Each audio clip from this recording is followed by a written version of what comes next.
Welcome all. I am doctor Parth Roy. आज के video में हम कलेक्शंस फ्रेमवर्क के बारे में इंफॉर्मेशन गैदर करेंगे। आने वाले कुछ लेक्चर्स में हम लोग कलेक्शंस फ्रेमवर्क के बारे में और डिटेल में डिस्कस करेंगे। कलेक्शंस फ्रेमवर्क का क्या मतलब होता है? कलेक्शंस फ्रेमवर्क जो है हमको जावा के थ्रू दिया हुआ कुछ यूटिलिटीज़ हैं, कुछ डेटा स्ट्रक्चर्स हैं जिनको यूज़ करके हम जो है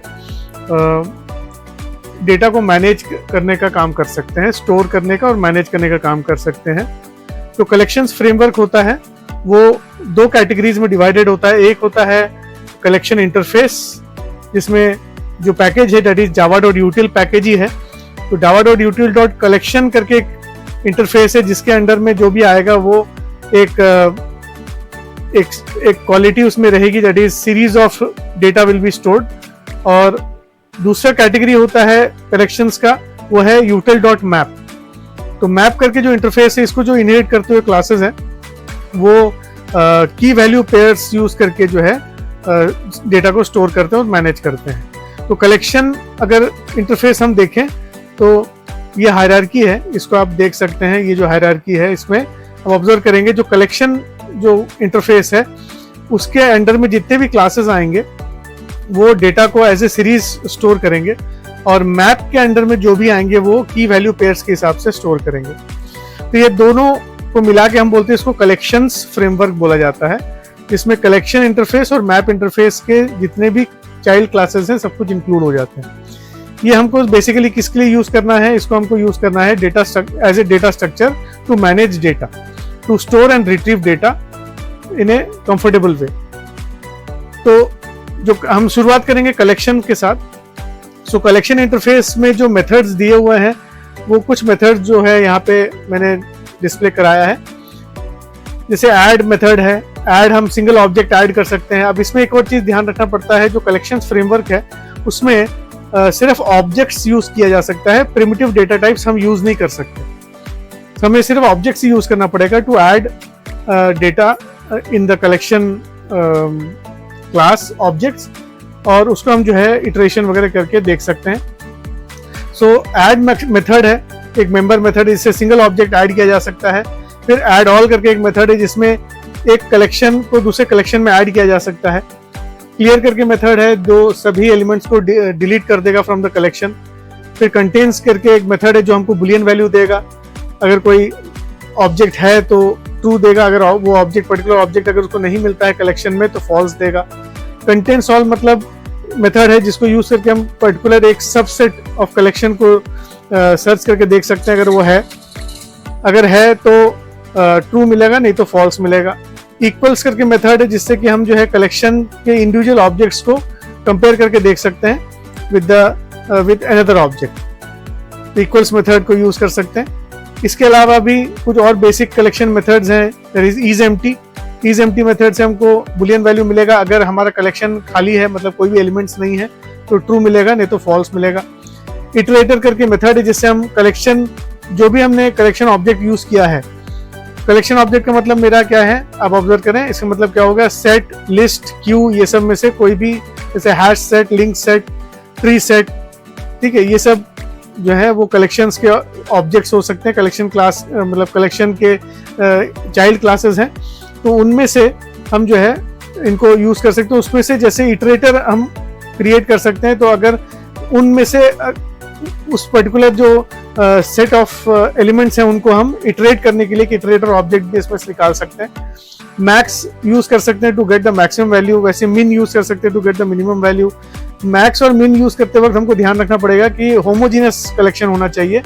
वैसे तो हम हेटेरोजीनियस कलेक्शन बना सकते हैं, लेकिन होमोजीनियस होगा तभी मैक्स मिन काम करेगा, नहीं तो काम नहीं करेगा। उसके बाद हम रिमूव कर सकते हैं एक सिंगल ऑब्जेक्ट को। उसके बाद रिमूव ऑल कर सकते हैं, a subset of the collection from the existing collection. Size करके मेथड है that will help us to get the number of elements present in the collection. और टू एरे करके हम ऑब्जेक्ट के एरे में कलेक्शन के ऑब्जेक्ट्स को convert कर सकते हैं।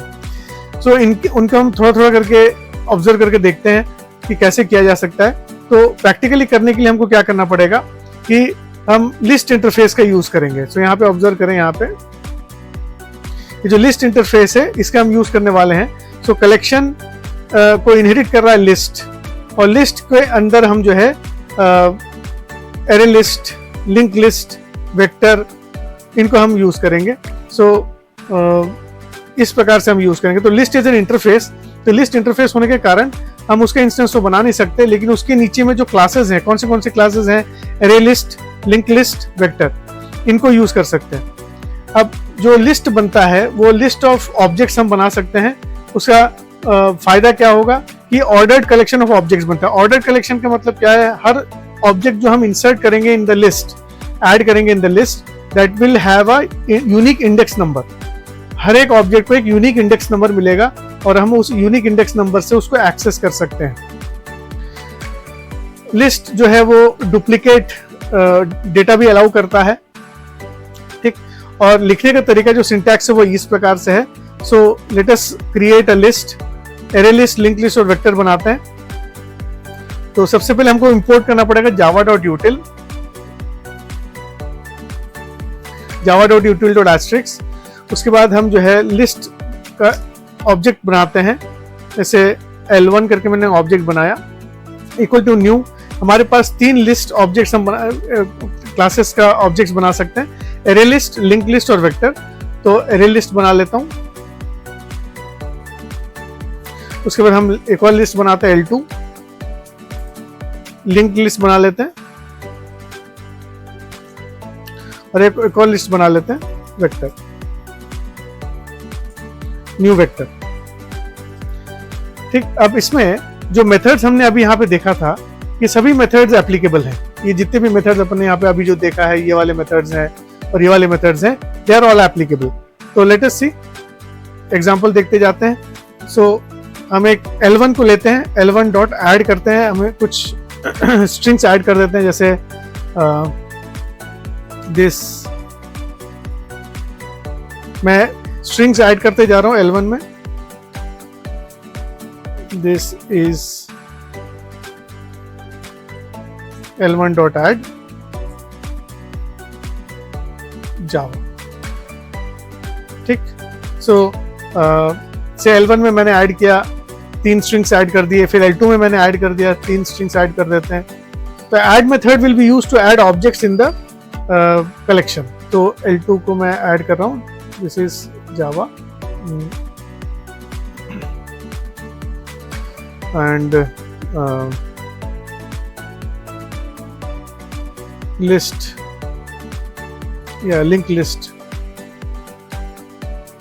ठीक है। सो मैंने L2 में लिंक लिस्ट ऐड कर दिया। अब हम ऐड मेथड को भी देख सकते हैं, हम कलेक्शन को भी ऐड कर सकते हैं। सो ऐड ऑल मेथड का यूज करके हम कलेक्शन ऐड करेंगे। तो L2 डॉट ऐड ऑल कर देता हूं और कलेक्शन हमारे पास ऑलरेडी L1 पड़ा हुआ है, उस कलेक्शन को मैंने ऐड कर दिया। तो L1 में जो एलिमेंट्स थे वो L2 में at a single instance add हो चुके हैं अलॉन्ग विथ लिंक लिस्ट, ठीक। सो इसको देखिएगा। अब हम इसको अगर ऑब्जर्व करना चाहते हैं तो बहुत सिंपल सा तरीका देखने के लिए system.out.println L2 का जो डेटा हम देखना चाहते हैं, देखिएगा यहाँ पे दिख रहा है, L2 को मैं डिस्प्ले करा रहा हूँ। सो जैसे हम इसको लिखेंगे, L2 के अंदर जितने भी एलिमेंट्स हैं, क्या क्या एलिमेंट्स हैं, L2 में लिंक लिस्ट एलिमेंट है, एक स्ट्रिंग है, उसके बाद L1 के सभी एलिमेंट्स उसके अंदर रहेंगे। So let us run the program. ये आप ऑब्जर्व करें, ठीक है। पहला जो एलिमेंट था वो L2 में हमने ऐड किया था, उसके बाद ऐड ऑल करके हमने L1 का डेटा पूरा ऐड किया था, जो हमको दिख रहा है यहाँ पे। सिमिलरली आप L1 को भी हम डिस्प्ले करा के देख सकते हैं, L1 में क्या दिख रहा है। सो L1 में सिर्फ दिस इज जावा जो है हमारा, वो कलेक्शन हमको दिखेगा। This is how collection is created. अब कलेक्शन ऑफ स्ट्रिंग्स हमने क्रिएट किया, कलेक्शन ऑफ स्ट्रिंग्स क्रिएट किया, ठीक। अब कुछ मेथड्स और देख लेते हैं जो मेंबर मेथड्स हैं। जैसे क्लियर करके मेथड है, इसको ऑब्जर्व करके देखते हैं। सो मैं L1 को क्लियर कर देता हूं और अब मैं L1 को हम ऑब्जर्व करके देखते हैं L1 में क्या डेटा बचा है, क्लियर करने से क्या मिल रहा है हमको। तो अभी L1 में कोई भी डेटा नहीं है। आफ्टर क्लियर L1 का पूरा डेटा जो है क्लियर हो चुका है। अब इसमें ऐसे भी देख सकते हैं इनको, जो एक क्लियर मेथड अपन ने देख लिया, उसके बाद फिर एक एक करके देखते जाते हैं। कंटेंट्स मेथड को ऑब्जर्व करके देखते हैं। कंटेंट सिंगल ऑब्जेक्ट को हम देख सकते हैं, दैट इज हमको बुलियन वैल्यू मिलेगा। सो बुलियन B1 ले लेते हैं। सो हम कंटेंट्स चेक करके देखते हैं कि L2 में कंटेंट्स ऑब्जेक्ट हमारा जो है जैसे जावा, अगर ये जावा इसका ऑब्जेक्ट अगर है L2 में तो हमको ट्रू मिलना चाहिए। तो system.out.println जावा है क्या, जावा इन L2 B1। सो हमको ट्रू मिलना चाहिए, देखिए यहाँ पे ट्रू मिलेगा, ठीक है, ये आपको ट्रू मिला आउटपुट में। So contents method will help us to get whether on object is there in the collection और नॉट। अच्छा, एक और चीज हम इसमें देख सकते हैं, फॉल्स के लिए भी ऑब्जर्व करके देखते हैं। सो इसको डायरेक्टली लिख देता हूँ, जैसे L2 जैसे L1 अभी एम्प्टी है, तो कंटेंट्स मेथड यूज कर सकते हैं हम लोग। यहाँ पे उसमें पूछ सकते हैं इसमें जावा है क्या। So it will give us false value, देखिए यहाँ पे फॉल्स वैल्यू मिला, ठीक है। तो L1 does not contain any value, it is Java, ठीक है। और तो ये इस तरीके से हम चेक कर सकते हैं कि कोई भी वैल्यू है कि नहीं। अब कंटेन्स ऑल मेथड करके हमें सब कलेक्शन है कि नहीं उसमें चेक करके देख सकते हैं। सो यहाँ पे मैं L1 में से हम इसमें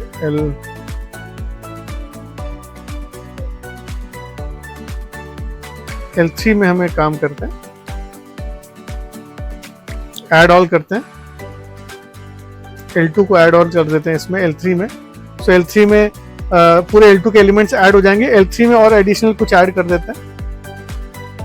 जैसे यहाँ पे आ गया था this is Java link list vector,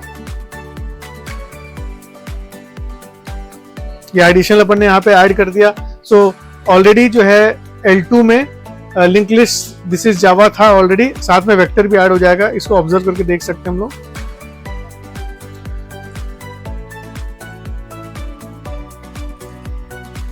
L3 का डेटा हम ऑब्जर्व करके देख सकते हैं, L3 में क्या है इसको ऑब्जर्व करके देख सकते हैं। देखिए यहाँ पे L3 में हमको दिख रहा है, देखिए, ठीक।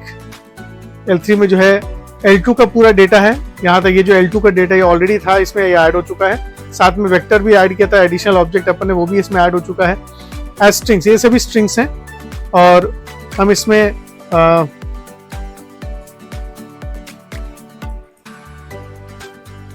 ये चेक करके देख सकते हैं L3 में डॉट कंटेन्स ऑल हमारा L2 का एलिमेंट्स है कि नहीं, ये हमको बताएगा। तो L2 के एलिमेंट्स क्या हैं, ये है L2 के एलिमेंट्स, ये इसमें है तो हमको ट्रू मिलेगा। आप देखिएगा, इसको रन करते हैं, हमको ट्रू मिलेगा, ठीक। So it is giving us true value, that is L3 contains other elements of L2। तो कंटेन्स ऑल मेथड यूज करके हम चेक कर सकते हैं पर्टिकुलर कलेक्शन के अंदर सब कलेक्शन है कि नहीं। तो ये बहुत अच्छा यूटिलिटी है कलेक्शंस का, जिसको हम यूज करते हैं, ठीक। कंटेन्स ऑल मेथड है, फिर इक्वल्स मेथड है, इक्वल्स मेथड से भी हम पता लगा सकते हैं, बुलियन वैल्यू रिटर्न करेगा। सो यहाँ पे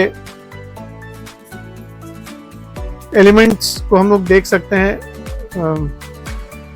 से हम लोग इसको चेक करके देखते हैं। दैट इज हमारा दो लिस्ट है, जैसे L3 को चेक करते हैं इक्वल्स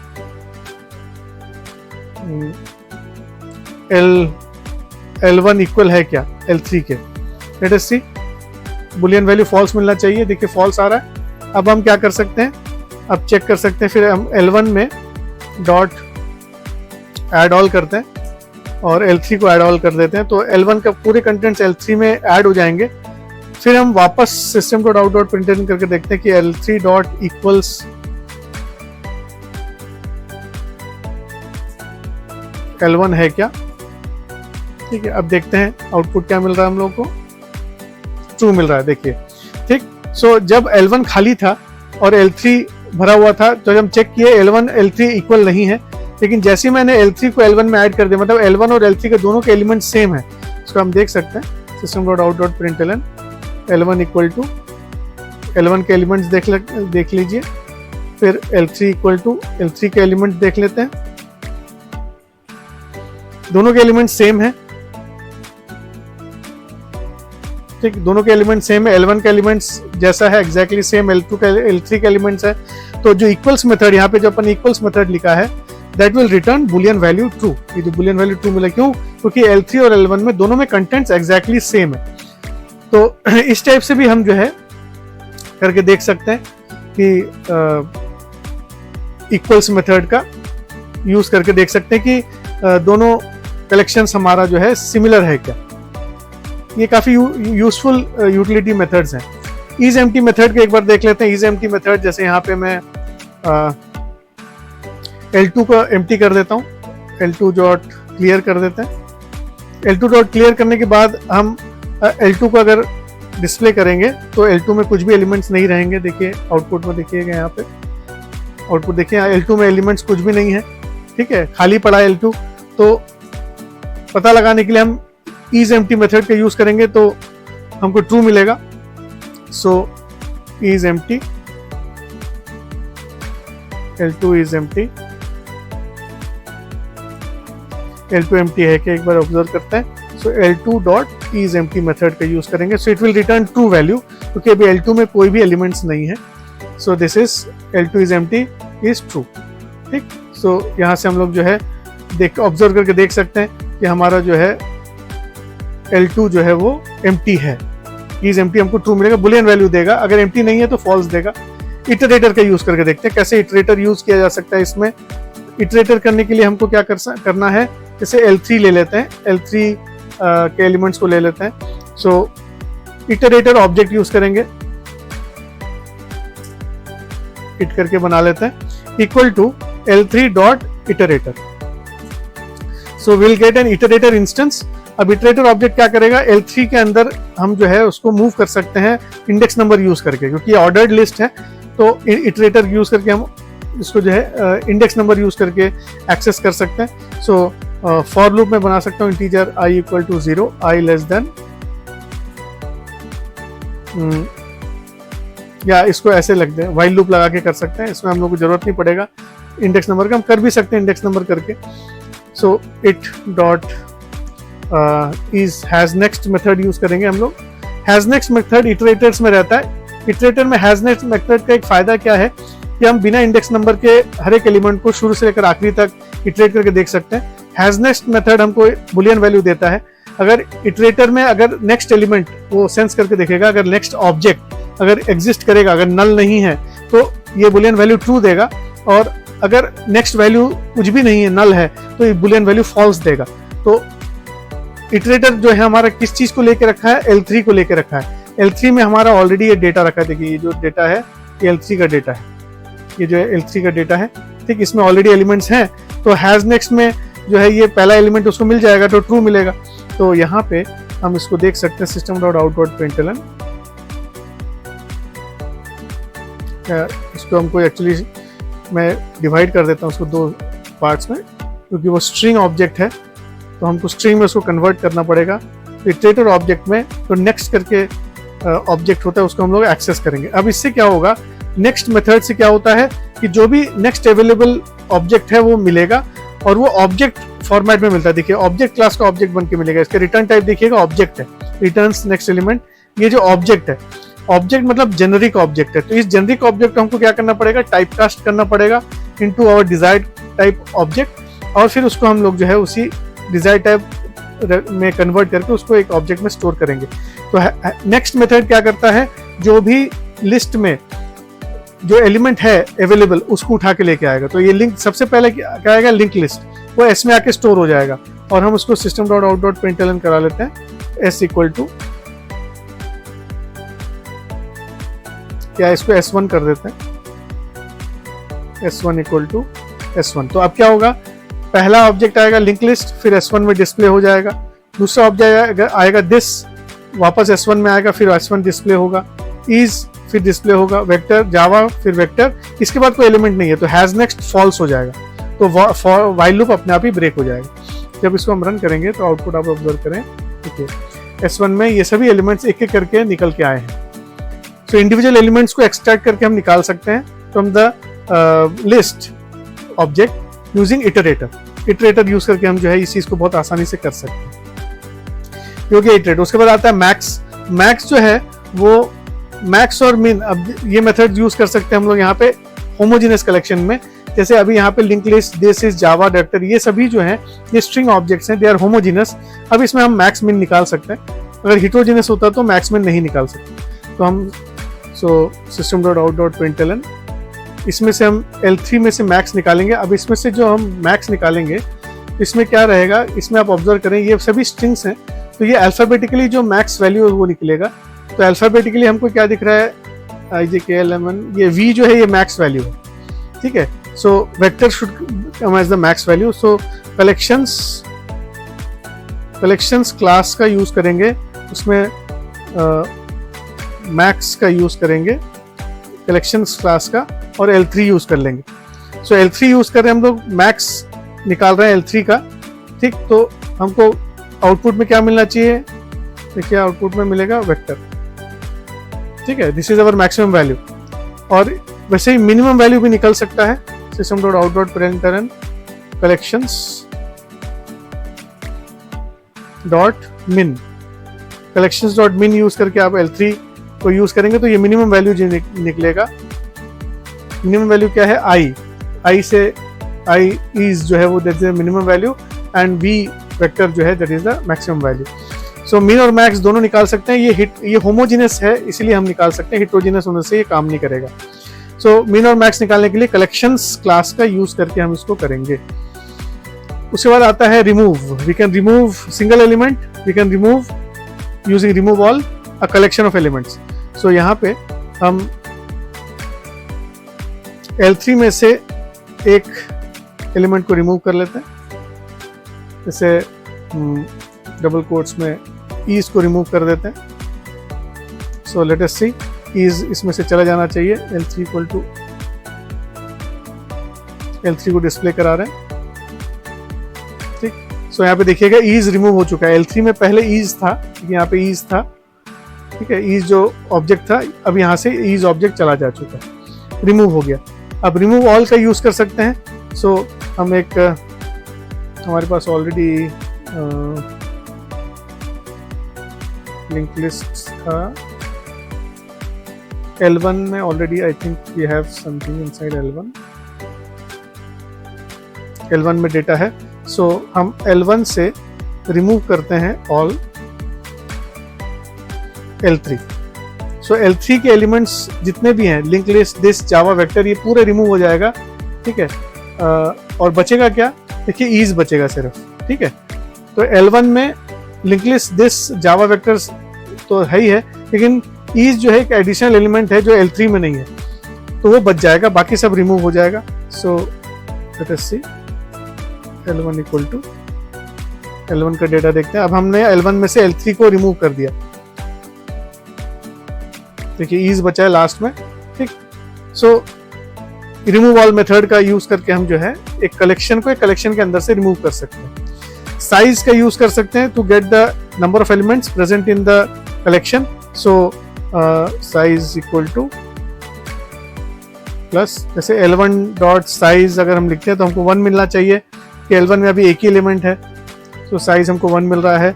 वैसे अगर हम L3 का साइज अगर देखें तो हमको कितना मिलना चाहिए, 1 2 3 4 एलिमेंट्स हैं इसमें L3 में, तो आउटपुट में हमको 4 मिलना चाहिए। देखिए साइज का वैल्यू 4 मिला, ठीक है।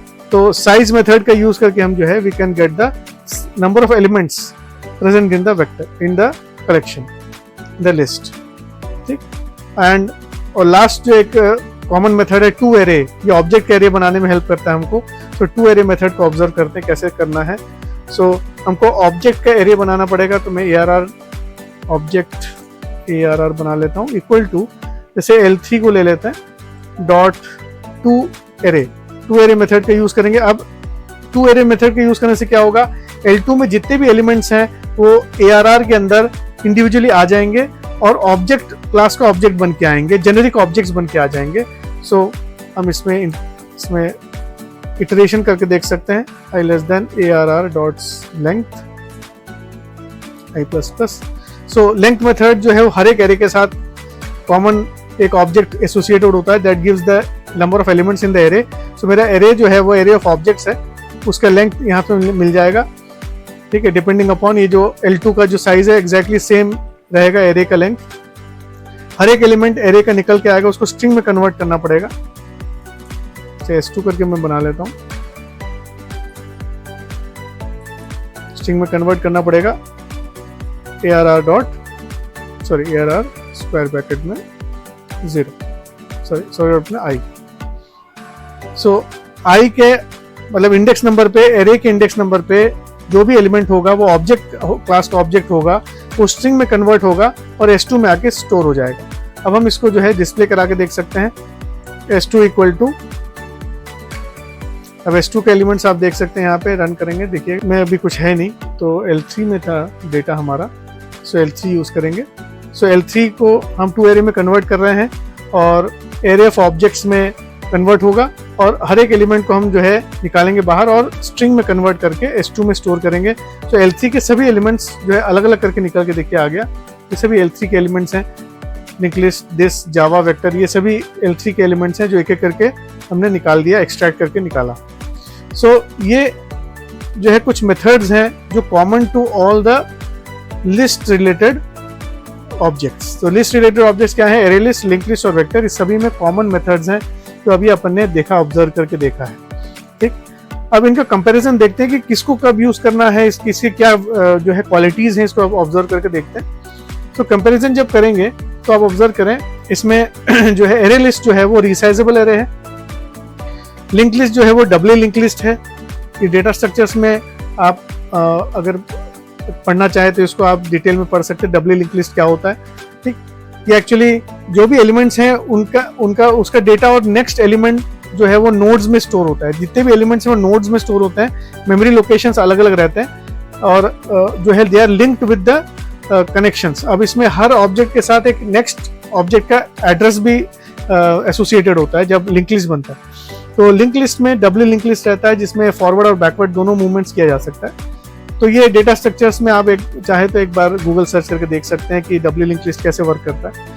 वेक्टर जो है वो रिसाइजेबल एरे है, एरे लिस्ट और वेक्टर सिमिलर है। सिंक्रोनाइजेशन का मतलब क्या होगा, जो अपन ने पिछले कुछ वीडियोस में जैसे थ्रेड्स, मल्टी थ्रेडिंग में देखा था। सिंक्रोनाइजेशन में क्या होता है, मल्टीपल थ्रेड्स एक्सेस कर सकते हैं अगर नॉन सिंक्रोनाइज अगर कोई ऑब्जेक्ट है तो एरे लिस्ट नॉन सिंक्रोनाइज है, थ्रेड सेफ नहीं बोलते हैं इसको, नॉट थ्रेड सेफ बोलेंगे। लिंक लिस्ट भी है, लेकिन एरे जो वेक्टर होता है वो सिंक्रोनाइज होता है, मतलब उसमें एक थ्रेड अगर वेक्टर को एक्सेस कर रहा है तो बाकी थ्रेड्स वेट करेंगे, क्योंकि ये क्रिटिकल सेक्शन क्रिएट कर सकते हैं वेक्टर जब यूज करते हैं। एरे लिस्ट और लिंक लिस्ट में ऐसा कुछ भी नहीं होता। फिर आता है डेटा ग्रोथ। एरे लिस्ट में 50%, मतलब जैसे ही एरे लिस्ट में एलिमेंट्स आप ऐड करेंगे उसका जो एग्जिस्टिंग साइज है, जैसे सोच लीजिए 5 एलिमेंट्स ऑलरेडी था, 6 एलिमेंट जैसे ही ऐड करेंगे तो और 5 एलिमेंट्स उसमें वो ऐड कर देगा, मतलब प्रिकॉशनरी वे में वो 50% जो है इंक्रीज करते जाएगा साइज को। लिंक लिस्ट में नया नोड ऐड होता है, जैसे अभी मैंने बोला था उसमें डेटा पार्ट होता है, एक पॉइंटर वाला पार्ट होता है जो एड्रेस की तरफ पॉइंट करता है नेक्स्ट नोड के, तो नया नोड ऐड हो जाएगा और जो एड्रेसेस है वो अपडेट हो जाते हैं। लिंक लिस्ट में नोड्स ऐड होते हैं। वेक्टर में इंक्रीजेज बाय 100%, सो जो भी आपका ऑलरेडी साइज है, से फॉर एग्जांपल 5 एलिमेंट्स का वेक्टर है, उसमें आप जैसे एक और ऐड करने लगेंगे फिर एडिशनल 5 एलिमेंट्स उसमें और ऐड हो जाएगा, मतलब जगह उसको मिल जाएगा, मेमोरी मिलता है एक्चुअली। सो ये एक्चुअली इंक्रीजेस साइज का मतलब उसको मेमोरी मिलते जाएगा before hand. Whenever you add elements, वो बिफोर हैंड उसको जो है एक्स्ट्रा उसको मेमोरी दे देता है, जैसे कि कंफर्टेबली आप उसमें डेटा ऐड कर सकते हैं, ऑब्जेक्ट्स को ऐड कर सकते हैं। परफॉर्मेंस में ये भी डेटा स्ट्रक्चर्स आप पढ़ेंगे तो उसमें आपको समझ में आएगा। इसमें जो परफॉर्मेंस है सर्च रिलेटेड में इन द ऑर्डर ऑफ 1 है, इसमें अंडर ऑर्डर ऑफ n है, इन द ऑर्डर ऑफ 1 है। सो अंडर ऑर्डर ऑफ 1 का मतलब क्या होता है कि इसमें जो टाइम कॉम्प्लेक्सिटी है वो कम से कम लगेगा, ठीक। और ऑर्डर ऑफ n है मतलब जितना साइज है, जब नंबर ऑफ एलिमेंट, n मतलब नंबर ऑफ एलिमेंट्स, जितने भी नंबर ऑफ नोड्स हैं लिंक लिस्ट में, उतना जो है वर्स्ट केस कॉम्प्लेक्सिटी है इसका, उतने नंबर ऑफ इटरेशंस लगेंगे to search a particular object from the link list. So searching में एरे लिस्ट और वेक्टर बहुत ही एफिशिएंट है, लेकिन लिंक लिस्ट बहुत ही स्लो होगा, ठीक। परफॉर्मेंस में बिग ओ नोटेशन में n लिखा है, मतलब जैसे ऑर्डर ऑफ n बता रहा है। तो मैनिपुलेशन मतलब अगर हम एडिट कर रहे हैं, जैसे एलिमेंट्स को हम जो है चेंज कर रहे हैं, तो एरे लिस्ट में जो है it will take a lot of time, जितने नंबर ऑफ एलिमेंट मतलब worst case complexity in the order of n है, और लिंक लिस्ट में ऑर्डर ऑफ 1 है, मतलब इसमें सबसे कम टाइम लगता है to manipulate the node elements, ठीक है। और वेक्टर अगर है तो ये भी जो है काफ़ी स्लो होता है, क्योंकि इसमें भी almost order of n he complexity रहता है, इसका टाइम कॉम्प्लेक्सिटी। और लिगेसी का मतलब हो गया जैसे ये जावा 1.2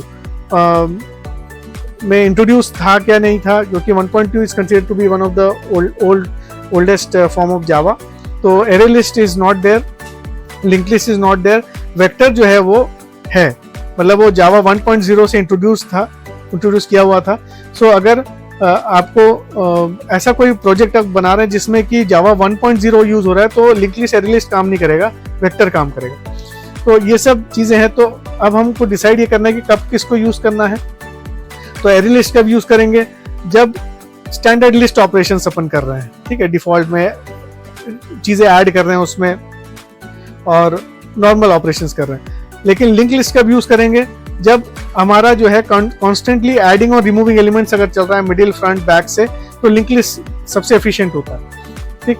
और वेक्टर कब यूज करेंगे, हम वेक्टर तब यूज करेंगे जब लीगेसी एप्लीकेशंस हम यूज कर रहे हैं, इसलिए हम वेक्टर को ज्यादा यूज नहीं करते हैं। क्योंकि अगर 1.2 ऑनवर्ड्स अगर हम यूज कर रहे हैं तो लिंक लिस्ट या एरे लिस्ट यूज करेंगे, वेक्टर को यूज नहीं करेंगे। और अगर पुराने यूज कर रहे हैं तो वेक्टर का यूज करेंगे। सो ये हुआ हमारा लिस्ट इंटरफेस के बारे में आज हमने देखा है। सो आई होप ये कोड आपको समझ में आएगा, जो अपन ने अभी डिस्कस किया था, ये वाला जो कोड है इसको जो अभी अपन ने डिस्कस किया था ये आपको समझ में आया होगा। आप रिपीटेडली वीडियो को देख के आप कोड को कस्टमाइज कीजिए, अपने हिसाब से बनाइए और you will enjoy, I am sure. और आपके जो भी कमेंट्स हैं जरूर आप बताइए, उसके हिसाब से मैं अपने वीडियोस में इंप्रूवमेंट लाऊंगा। So please subscribe, like, share, comment and press the bell icon for latest updates. Thank you so much for your patient listening. Thank you.